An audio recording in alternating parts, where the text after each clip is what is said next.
আজকের গল্প প্রেমের অনুভূতি। প্রেমের অনুভূতি আসলেই প্রকাশ করার মতো না। সবাই ঠিকই বলে প্রেমে পড়লে মানুষ মাতাল হয়ে যায়, কেউ বা আবার স্বপ্নে হারিয়ে দেশ থেকে দেশান্তরে। সত্যি বলতে নিজের মধ্যে এমন অনুভূতি কাজ করেছে বলেই বিশ্বাস করলাম। আগে আমি কিছুতেই বিশ্বাস করতাম না, অর্থাৎ ভালোবাসা যে অন্ধ হয়, প্রেমে পড়লে মানুষ অস্থির হয়ে যায়, তেমনি সত্যিকারের একটা প্রেমের গল্প আমি আপনাদের শোনাতে চলেছি। রিয়া নামের এক মেয়ে আমাকে জাদু করেছে এবং কথায় আমাকে পাগল করে ফেলেছে তার প্রেমে। হয়তো ভাববেন আমার মতো ছেলেকে যে এতদিনে কোনো মেয়ের ভালো লাগেনি, তবে রিয়ারই বা কেন ভালো লাগলো। রিয়ার মধ্যে এমন কিছু ছিল যা আমার খুবই ভালো লেগেছে, যা বলে বোঝানোর মতো না। রিয়া নাম নিতেই আমার হার্টবিট এখন স্থির থাকে না। শুরু এখান থেকেই প্রেমের গল্প। ওই দিন ছিল বৃহস্পতিবার, তারিখটা ঠিক মনে নেই। হঠাৎ ফুপুদের বাড়িতে যাওয়ার কারণ বিয়ের প্রোগ্রাম ছিল, যদিও আমার যাওয়ার কোনো প্ল্যান অথবা ইচ্ছা কোনোটাই ছিল না বলেই চলে। যাক, তারপর অবশেষে গিয়ে উঠলাম ফুপুদের বাসায়। তখনও রিয়াকে দেখতে পেলাম না। বিয়ের প্রোগ্রামে তো জানেন অনেক আত্মীয় স্বজনরা একত্রিত হয়, তেমনটি সবারই একত্রিত হয়েছে। আমিও নিজে সবার সাথে আনন্দ উপভোগ করছিলাম সাদামাটাভাবে, যদিও মনের মধ্যে কোনো আনন্দই কাজ করছিল না। যাই হোক, রাত যখন 11টা, তখনই বিয়ের হলুদের স্টেজের সামনে যেতেই অনেক মেয়ের মধ্যে রিয়াকে একটু স্পেশাল লাগলো আমার কাছে। যাই হোক, সবাই যখন স্টেজের সামনে এলো, তখনই হঠাৎ সবার রাতের খাওয়ার বিরিয়ানি, সাধারণত বিয়ের প্রোগ্রাম হোক অথবা যে কোনো ধরনের জন্মদিনের প্রোগ্রাম, আমার জানি না কেন বিরিয়ানি রেসিপিটা খুবই ভালো লাগে। আমার হাতে 1 প্লেট বিরিয়ানি ধরিয়ে দিল ফুফাতো ভাই। খাওয়াটা শুরু করতেই রিয়া এসে হাজির আমার সামনে। এসে বলে, আপনি কি বিরিয়ানি আরও খাবেন? আমি চাইলে আরও বিরিয়ানি আপনাকে এনে দিতে পারি। আমি তো ইতিমধ্যে হাঁ করে রিয়ার দিকে তাকিয়ে রইলাম, মুখ থেকে কিছুই বেরোচ্ছে না আমার। রিয়া বলল, কি হলো, কিছু বলছেন না যে?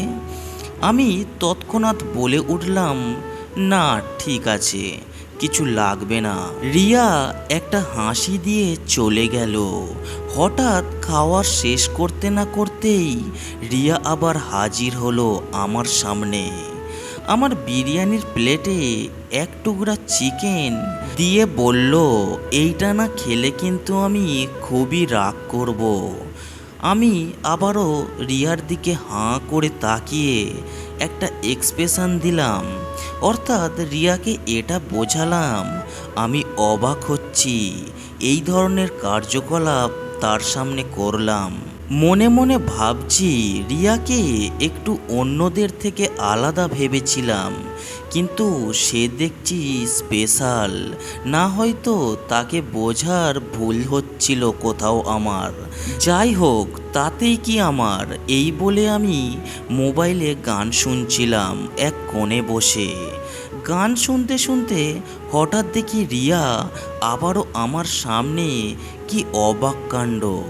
দেখি আমাকে এসে বলল, আপনি যে গানগুলো শুনছেন, আমারও ওই গানগুলো অনেক ভালো লাগে।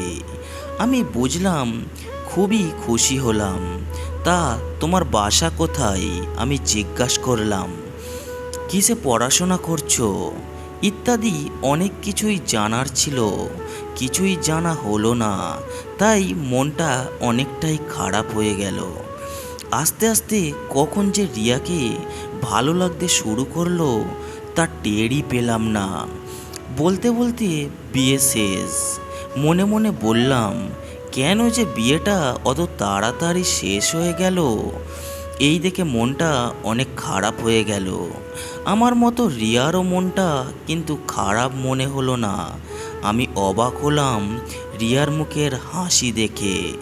আপনারা হয়তো ভাবছেন, রিয়া এইভাবে হাসতে পারলো, তার মানে রিয়া আমাকে ছাড়া সহজেই থাকতে পারবে। রিয়া ততটা শক্ত মনের মেয়ে ছিল, তাহলে রিয়া ভালো ছিল কিভাবে? তাহলে বলি শুনুন, রিয়া যাওয়ার সময় কিভাবে যেন আমার মোবাইল নাম্বারটা আর আমার বাসার ঠিকানাকে কার কাছ থেকে নিল তা আমি জানি না। তবে রিয়া চলে গেল। গাড়িতে যাওয়ার সময় জানালা দিয়ে আমাকে টাটা দিয়ে একটা মুচকি হাসি দিয়ে চলে গেল। আমি মনে মনে ভাবলাম, এইটা তুমি করতে পারলে রিয়া? নিষ্ঠুর আচরণ দেখতে পারলে? যাই হোক, আমিও ফুপুদের বাড়ি থেকে নিজ বাসভবনে ফিরে আসলাম। মন তো ছোটাছুটি করছে, রিয়াকে কোথায় গেলে পাবো? রিয়ার বাসার ঠিকানা কার কাছে গেলে পাবো? আমি প্রায় পাগলের মতো আচরণ করতে লাগলাম। আমার ঠিক মনে নেই, 3 থেকে 4 দিন পর রিয়ার নাম্বার থেকে এসএমএস আসলো, কেমন আছেন? আমি কিছু বুঝতে পারলাম না। এইটা সম্ভবত রিয়াই হবে, কিন্তু রিয়া এমনভাবে এসএমএস দিচ্ছিল যে রিয়া স্বীকারই করছিল না যে সে রিয়া বলে। মানে আমার কাছে সে ধরা দিতে প্রথমে চাইছিল না। যাই হোক, প্রায় ঘন্টা 2 পর গিয়ে রিয়া স্বীকার করলো যে সে রিয়া। আমি কি যে খুশি হয়েছি আপনাদেরও বলে বোঝাতে পারবো না। রিয়া এসএমএস দিয়ে বলল, তাড়াতাড়ি বাইরে আসেন, আমি দেখা করব। আমি বললাম, বাইরে কোথায়? রিয়া বলল, এই যে আমার কলেজের সামনে আসেন। তো আমার কলেজ কোনটা আমি তো জানি না। আমি তখন রিয়াকে বললাম, তুমি কি আমাকে আগে বলেছিলে যে তুমি কোন কলেজে পড়ো? কতবার বললাম, কিছুই বললে না। যাই হোক, রিয়া কলেজের পরিচয় দিতেই আমি হাঁ করে রইলাম আর রিয়াকে বললাম, কি বলো তুমি, এই কলেজে পড়ো? আমার সত্যি অনেক খুশি লাগছে, কারণ কলেজটা আমার বাসা থেকে মাত্র 6 থেকে 7 মিনিটের রাস্তা ছিল। যাই হোক, রিয়ার সাথে অবশেষে আমার দেখা হয়ে গেল। তারপরও কি আর প্রত্যেক দিন রিয়ার সাথে দেখা হতো। আমি আর রিয়া দুইজনের আরও কাছে চলে আসলাম। এই ছিল আমার আর রিয়ার প্রেমের অনুভূতি। আর এই রকম গল্প আরও পেতে চাইলে চ্যানেলটিকে সাবস্ক্রাইব করে যাবেন আরও নতুন নতুন ভিডিও পাওয়ার জন্য।